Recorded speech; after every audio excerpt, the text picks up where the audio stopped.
कपिलवस्तु का राजमहल ऊंची दीवारों और चमकते स्तंभों से घिरा हुआ था। हर कोने में खुशियां सजाई गई थीं। राजा शुद्धोधन ने ठान लिया था कि उनका बेटा कभी दुहक नहीं देखेगा। सिद्धार्थ ने न कभी बुढ़ापा देखा, न बीमारी, न ही मृत्यु का नाम सुना। उसका जीवन एक सुरक्षित सुंदर सपने जैसा था। लेकिन क्या किसी इंसान को सच से हमेशा बचाया जा सकता है? एक दिन सिद्धार्थ ने महल से बाहर जाने की जिद की। बाहर की दुनिया ने उसकी आंखें खोल दीं।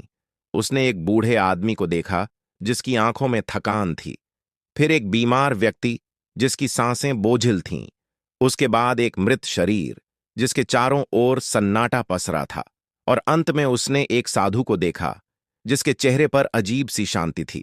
सिद्धार्थ के मन में सवाल उठने लगे, अगर सबको बुढ़ापा, बीमारी और मौत आनी है तो यह ऐश्वर्य किस काम का? उस दिन राजमहल की दीवारें नहीं टूटीं, लेकिन सिद्धार्थ का मन भीतर से टूट गया। रात का समय था। महल सो रहा था। यशोधरा सो रही थीं। नन्हा राहुल पालने में था। सिद्धार्थ एक पल के लिए रुके, अपने बेटे को देखा और फिर पीठ फेर ली, क्योंकि कभी कभी दुनिया को समझने के लिए अपनों से दूर जाना पड़ता है।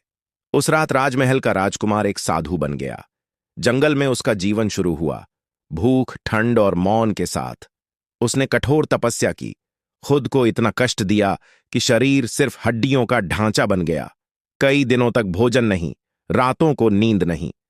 लेकिन एक दिन वह जमीन पर गिर पड़ा। उसी पल उसे समझ आया कि अति भी गलत है और भोग भी गलत। सच हमेशा बीच के रास्ते में होता है। नीरंजना नदी के किनारे एक वृक्ष के नीचे सिद्धार्थ बैठ गए। उन्होंने निश्चय किया कि जब तक सत्य नहीं मिलेगा वे यहां से नहीं उठेंगे। रात गहरी होती गई। मन में डर, मोह और इच्छाएं उठती रहीं। और फिर सुबह की पहली किरण के साथ कुछ टूट गया और कुछ जाग गया। उस पल सिद्धार्थ नहीं रहे, वह गौतम बुद्ध बन गए।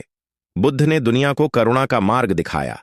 उन्होंने कहा कि दुहक है, दुहक का कारण है और दुहक का अंत भी है। उन्होंने तलवार नहीं उठाई, शब्द उठाए। उन्होंने युद्ध नहीं जीते, दिल जीते। राजा हों या भिखारी, सब उनके सामने बराबर थे, क्योंकि बुद्ध की नजर में सब इंसान थे। जब बुद्ध का अंतिम समय आया, शिष्यों की आंखों में आंसू थे। बुद्ध ने शांति से कहा,